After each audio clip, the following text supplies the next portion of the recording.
Para servir, les damos la bienvenida a este espacio devocional, tu palabra para encontrar el camino, o invitándoles para que continuemos en la lectura de la Biblia en el Salmo 46 al 48 y en el libro de Hechos de los Apóstoles en el capítulo 20 del 17 al 38.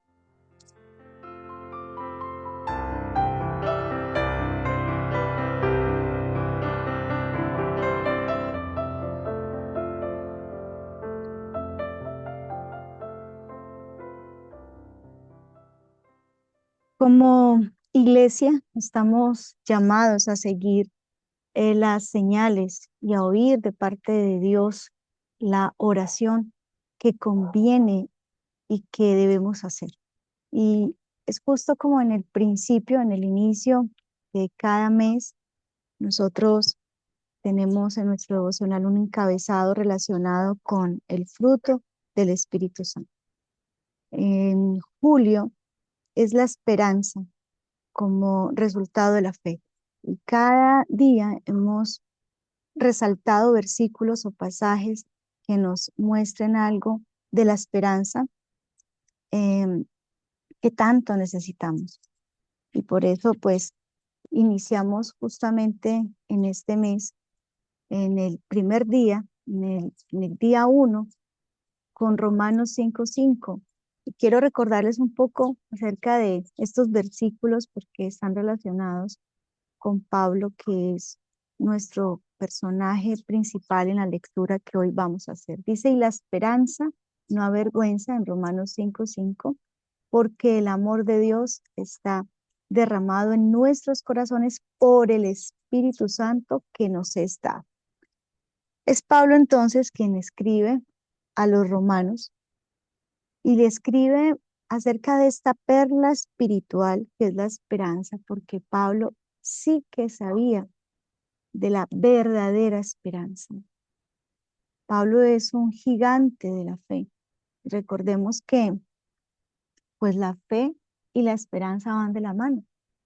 En nuestra lectura de Hechos 20 nos encontramos con el discurso de despedida que Pablo hace y podemos ver cómo está lleno de esta esperanza que es resultado de ese derramamiento del Espíritu Santo en su corazón. Hechos capítulo 20, versículo del 22 al 24 dice, ahora he aquí, ligado yo en espíritu, voy a Jerusalén, sin saber lo que allá me ha de acontecer, salvo que el Espíritu Santo por todas las ciudades me da testimonio diciendo que me esperan prisiones y tribulación. Continúa entonces el versículo del pasaje diciendo, pero de ninguna cosa hago caso, ni estimo preciosa mi vida para mí mismo, con tal que acabe mi carrera con gozo y el ministerio que recibí del Señor Jesús, para dar testimonio del Evangelio de la gracia de Dios. Es increíble cómo Pablo nos deja enseñanzas tan profundas que nosotros estamos pasando por alto, sobre todo en este tiempo donde la iglesia se ha venido corrompiendo y está tomando ya un poco ese modelo de iglesia al estilo de la Odisea, que es bueno la tengamos presente porque es un modelo de iglesia muy alejado de lo que en verdad eh, tiene el Espíritu Santo para nosotros. Equivocadamente pensamos en el poder del Espíritu Santo basado en manifestaciones externas que vemos en un pastor o en una iglesia o en un siervo. Y empezamos a admirar aquellos líderes que emergen en este tiempo con una unción poderosa para predicar, para sanar, para liberar. Y no es que no lo debamos hacer, pero el poder de Dios obrando a través de su espíritu se manifiesta primeramente en el interior de cada corazón que tiene esperanza y que tiene esperanza en medio de las más grandes dificultades, porque usted ya no puede seguir viendo ni seguir en esa admiración, sí, que quizás usted puede tener cuando se encuentra con líderes, cuando se encuentra con maestros que alcanzan resultados, que son admirados, ¿sí? No, la admiración por el poder del Espíritu debe iniciar en la certeza de lo que hay en su interior, no en lo que usted está viendo en el exterior y menos de otros. No que no lo haga, pero hablando de lo que es la esperanza, ese sí que es el verdadero indicador. Esa sí que es la verdadera manifestación del Espíritu Santo. Y que yo pueda decir como creyente, el Espíritu Santo se está moviendo en mí porque tengo esperanza. Y tengo esperanza, y es esa esperanza que no avergüenza. Es esa esperanza que me lleva a actuar de manera tan absurda como el mismo Pablo actuó aquí, porque Pablo, a nuestro juicio, obra irracionalmente, porque va a Jerusalén. Así le espera en prisiones, así le espera en tribulaciones. Y cuando él dice que está ligado al Espíritu y actúa de esta forma, sí que cobra sentido cuando el Señor Jesucristo le habla a Pedro y le dice, le cuestiona acerca del amor, en aras de restaurarle en esas 3 veces que le negó y le dice, Pedro, ¿me amas?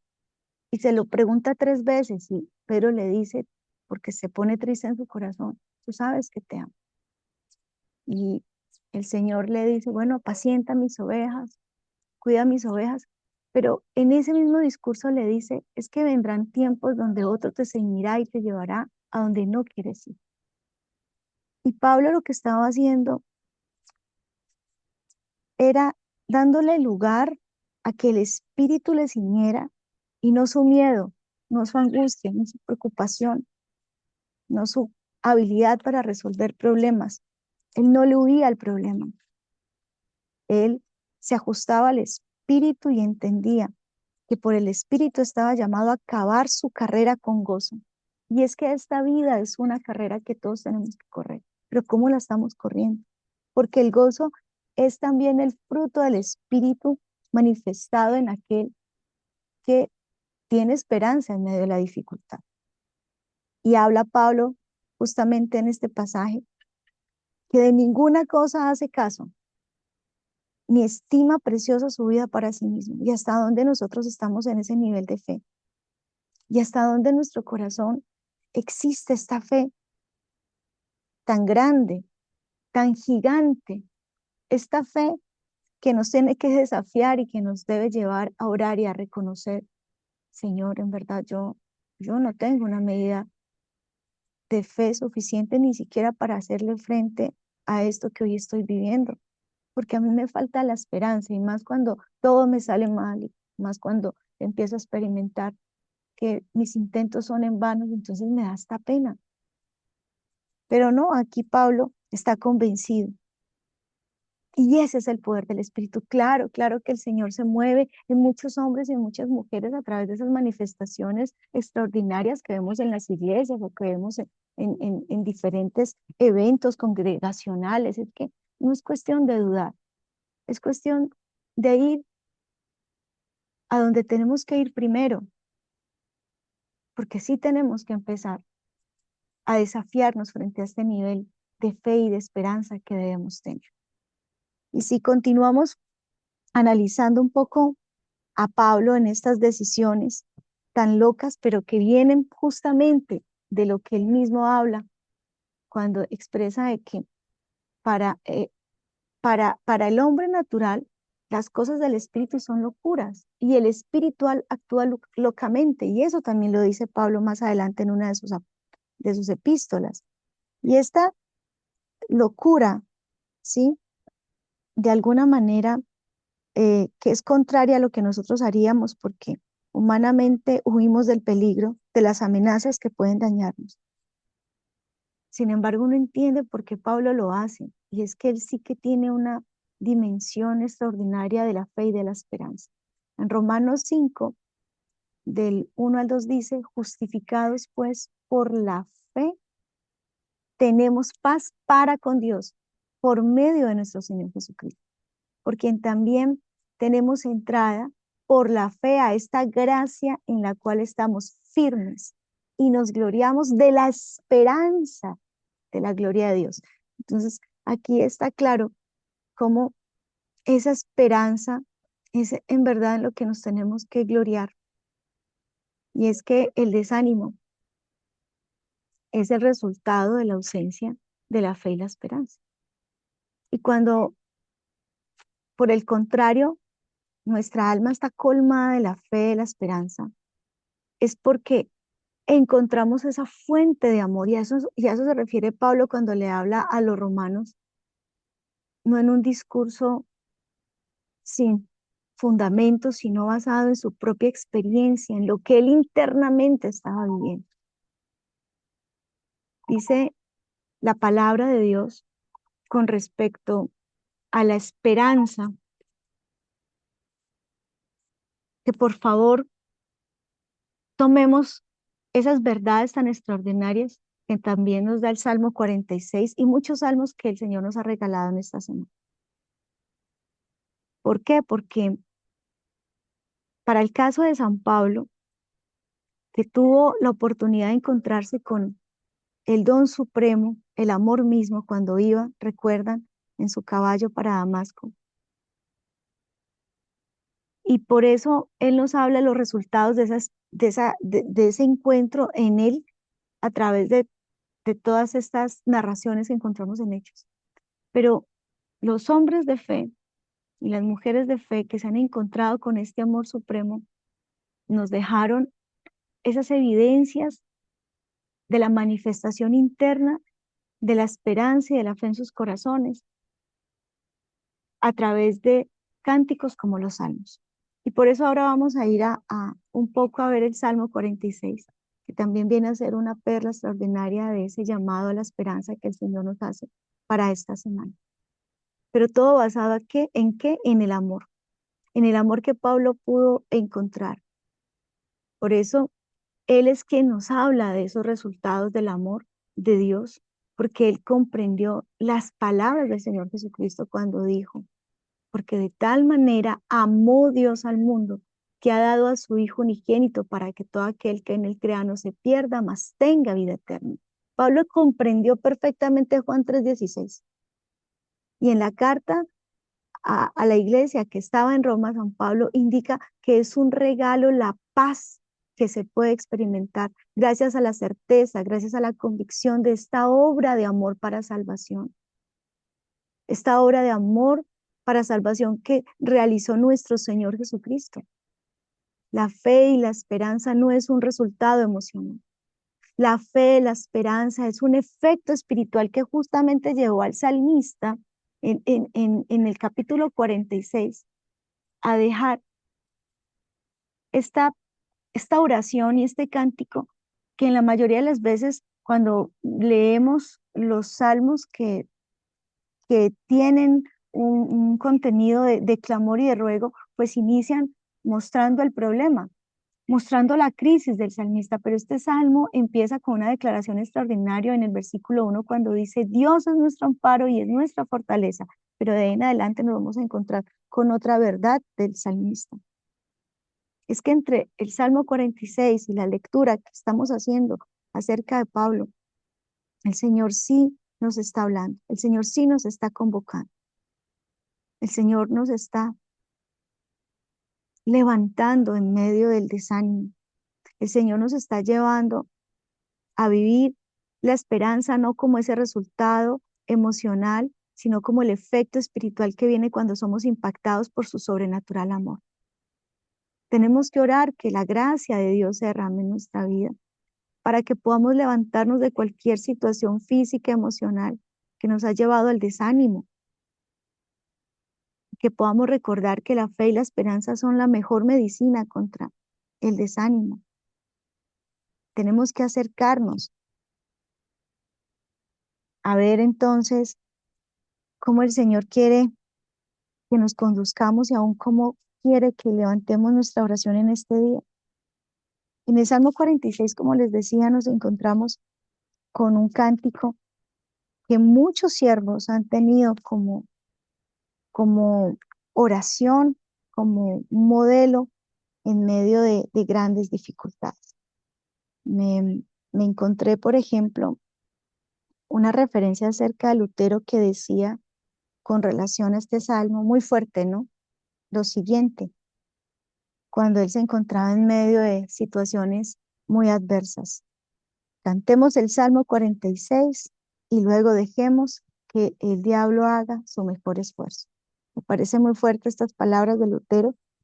Sin embargo, cuando leemos el Salmo 46 entendemos en qué condiciones es que podemos eh, ir a este Salmo 46, en qué situaciones es que el Señor nos lleva a orar como conviene en este Salmo 46. Dice entonces del versículo 1 al 3. Dios es nuestro amparo y nuestra fortaleza, nuestro pronto auxilio en las tribulaciones. Por tanto, no temeremos, aunque la tierra sea removida y se traspasen los montes al corazón del mar. Aunque bramen y se turben las aguas y tiemblen los montes a causa de su braveza. Les decía entonces que muchos de los otros salmos comienzan con una descripción de la crisis del salmista, pero en este salmo el poeta empieza diciendo que la provisión de Dios es extraordinaria, ¿sí? Empieza declarando esa provisión. Y por supuesto, luego viene esa expresión acerca de la búsqueda, de que él buscó ayuda en Dios en tiempos difíciles y que la encontró, ¿sí? Y que acerca de esa experiencia que él vivió, pues él puede decirlo de esa manera, que Él es nuestro amparo, que Él es nuestra fortaleza, que Dios mismo era ese lugar o es ese lugar de amparo, así como las ciudades de refugio que protegían en ese momento a los fugitivos en Israel. Recordemos que estos salmos están escritos en un contexto y en una vivencia social muy diferente a la nuestra. Y las cárceles como tal no existían, habían unos lugares que se llamaban ciudades de refugio. Pero pues muy diferente a lo que hoy es nuestro sistema carcelario. Entendamos entonces que la fortaleza era un lugar y que Dios mismo para este salmista era la fortaleza, ¿sí? Y que solamente en él podía recibir amparo en medio de los momentos más difíciles. ¿Qué más decía el salmista? Que era nuestro pronto auxilio, que es nuestro pronto auxilio en la tribulación. Y aquí expresa esa confianza, no de que el Señor es un auxilio lejano o distante, sino que es cercano y que está allí siempre presente. Spurgeon sí que tenía referenciado este salmo y decía acerca de este salmo, podemos ser tan tímidos por naturaleza como los conejos, pero Dios es nuestro refugio. Somos tan débiles por naturaleza como la caña cascada, pero Dios es nuestra fortaleza. Cuando Spurgeon procuraba explicar este salmo, hacía referencia a lo débiles que somos, a lo vulnerables que somos, y cómo todas las criaturas, según Spurgeon, están en peligro. Bueno, no solo Spurgeon, es que él lo referenciaba en Proverbios 30:26, que dice, todas las criaturas, cuando están en peligro, corren a su refugio. Y así lo dice el proverbio. Y hace referencia a los conejos, pueblo nada esforzado, y ponen su casa en la piedra. ¿Quién es nuestra piedra viva? La piedra viva que muchos han desechado, pero nosotros no, es Jesucristo. Por eso de allí mismo pasaje dice, por tanto no temeremos. Y aquí el salmista empieza a mostrar un escenario bien complejo, porque aunque nosotros lo vemos muy poéticamente, ¿sí? Aquí que estamos viendo que el salmista consideró el fenómeno natural más aterrador, el más humillante que se pueda imaginar, porque el más poderoso, el más seguro que se sienta hoy frente a esta situación, imagínese que empiece a temblar y que ocurra un terremoto tan fuerte que los montes se traspasen, bramen las aguas. se muevan los montes. Y eso fue lo que hizo el salmista, para querer o de alguna manera con la intención de mostrar lo que él estaba viviendo.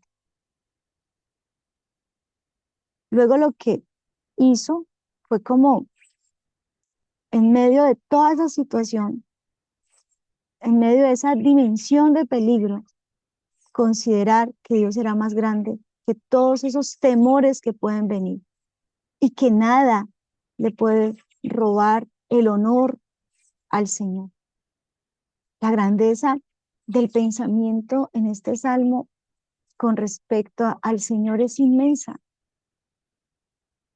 porque sería muy bueno que nosotros bajo pruebas tan tremendas como las que Él está narrando, sería extraordinario poder decir, el Señor es mi fortaleza, no voy a temer en medio de esta situación tan compleja. Imagínense a alguien relajado en medio del terremoto más grande que pueda haber. Y esa era la confianza de Pablo, porque cuando hablamos de terremoto a nivel espiritual, estamos hablando de movimientos que nos generan miedo, porque esos movimientos que nos sacan de nuestra zona de confort, que nos llevan a sentirnos tan vulnerables y que no tenemos el control, son los que seguramente Pablo estaba enfrentando cuando se dirigía a Jerusalén. Es increíble poder ver cómo en este mismo pasaje dice, ya para terminar, algo impresionante acerca de lo que Pablo le quiso comunicar a los romanos y de lo que yo sé que el Señor hoy nos quiere comunicar para terminar. Porque el versículo 4 dice, del río sus corrientes alegran la ciudad de Dios, el santuario de las moradas del Altísimo. Dios está en medio de ella, no será conmovida. Dios la ayudará a clarear la mañana. Bramaron las naciones y tuvieron los reinos, dio él su voz, se derritió la tierra. Jehová de los ejércitos está con nosotros, nuestro refugio es el Dios de Jacob. Aquí leemos acerca del río, sus corrientes alegran la ciudad de Dios. El salmista describe la provisión abundante, constante de un río para Jerusalén. Y esta imagen debe ser muy significativa porque Jerusalén de hecho no tiene tal río. De hecho tiene algunos pequeños arroyos. Sin embargo, muchos profetas, incluso en Ezequiel, ¿sí?, se anticiparon a, a ver y a proclamar el día en que un poderoso río iba a fluir desde el templo mismo. Apocalipsis 22:1 lo tiene. Nos narra esa realidad futura que aquí ya el salmista nos está declarando. Ahora, este río que fluye y alegra la ciudad es esa agua viva de que el mismo Señor Jesucristo declaró ser para nosotros. Yo soy el agua viva. Porque la esperanza y la fe que tenía Pablo venía, ¿por qué? Como lo dijimos al principio, por el poder del Espíritu Santo. Y es el poder del Espíritu Santo que nos levanta en medio de la verdadera fe, en medio de la verdadera esperanza. Y por eso el Señor Jesucristo, cuando le habló a sus discípulos en Juan 14, dijo, y yo rogaré al Padre y os dará otro consolador para que esté con vosotros para siempre. El Espíritu de verdad, al cual el mundo no puede recibir, porque no le ve ni le conoce. Pero vosotros le conocéis, porque mora en vosotros y estará en vosotros, más el Consolador, el Espíritu Santo, a quien el Padre enviará en mi nombre. Él os enseñará todas las cosas y os recordará todo lo que yo os he dicho. Jesucristo vino para dejarnos su Espíritu. Y así como el salmista proyectaba ese río de agua viva en medio de las aguas más tempestuosas, en medio de los escenarios más difíciles, incluso para nosotros que hemos estudiado acerca del desierto más árido, cuando el alma está turbada y abatida, que veía a Jerusalén como esa ciudad de Dios, rodeada de un río que fluye y que alegra esa ciudad. Nosotros recordemos, y por eso es tan importante mirar a Jerusalén, mirar a Israel, como esa radiografía espiritual que nos deja a nosotros muchas enseñanzas y tiene mucho simbolismo para que podamos entender nuestra relación con el Señor. Somos una ciudad. Y así como Jerusalén ha sido atacado, así como Israel ha sido atacado, así como ha tenido que ser movida muchas veces, así como el pueblo de Dios ha tenido tantas amenazas, tantas dificultades y casi que lo han querido desaparecer. Así también nosotros tenemos un enemigo y son las tinieblas que cubren la tierra, que amenazan con robarnos nuestra fe, nuestro amor y nuestra esperanza. Pero el Señor ha prometido esas aguas que hoy usted no está viendo. De hecho, quizás muchos ni tienen esperanza en usted, pero es necesario ver más allá. Y en la fe y en la certeza de que nuestro Señor Jesucristo es la fuente de esa agua viva que nosotros necesitamos y al que podemos acudir.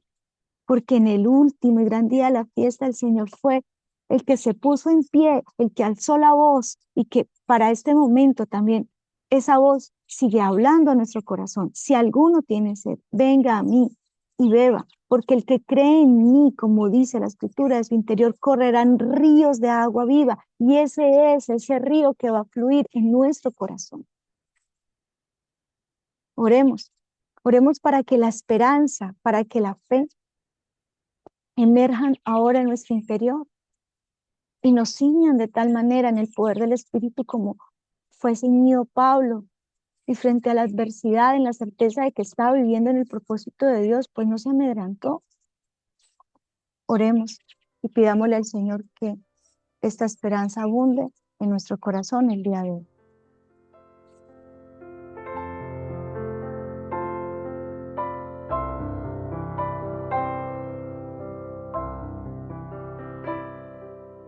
Y el Dios de esperanza os llene de todo gozo y paz en el creer para que abundéis en esperanza por el poder del Espíritu Santo. Señor, aquí estamos, porque nuestra admiración muchas veces se ha quedado en lo que vemos, en un liderazgo humano, en un liderazgo político, religioso, social, incluso desde la iglesia. Empezamos a admirar tantos hombres, tantas mujeres que seguro son un instrumento tuyo, Señor, pero les vemos como si fuesen el único instrumento, como si fuesen especiales y olvidamos lo especiales que nosotros somos para ti. Y que ese poder del Espíritu obra y se manifiesta en nuestro interior a través de la esperanza, por supuesto por causa del amor y de la fe que tú nos das. Señor, quita ahora todo engaño al enemigo que nos ha permitido ver el verdadero poder de tu Espíritu obrando en nosotros.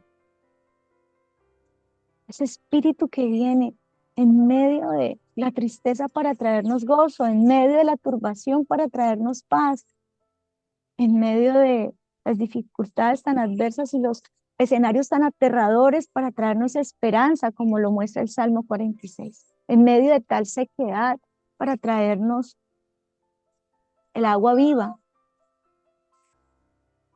porque ciertamente ninguno de los que esperan en ti será confundidos, porque por torpe que seamos no nos vamos a extraviar en este camino. Claro que hemos cometido errores, pero esos errores no nos determinan.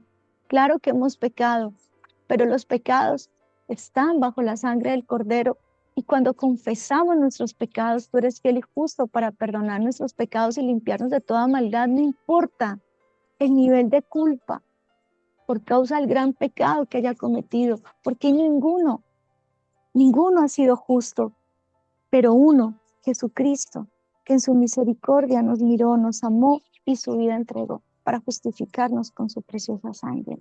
Así que no es por su perfección ni por mi perfección, es por la gloriosa perfección del amor de Dios que se derramó en Cristo Jesús para nuestra salvación.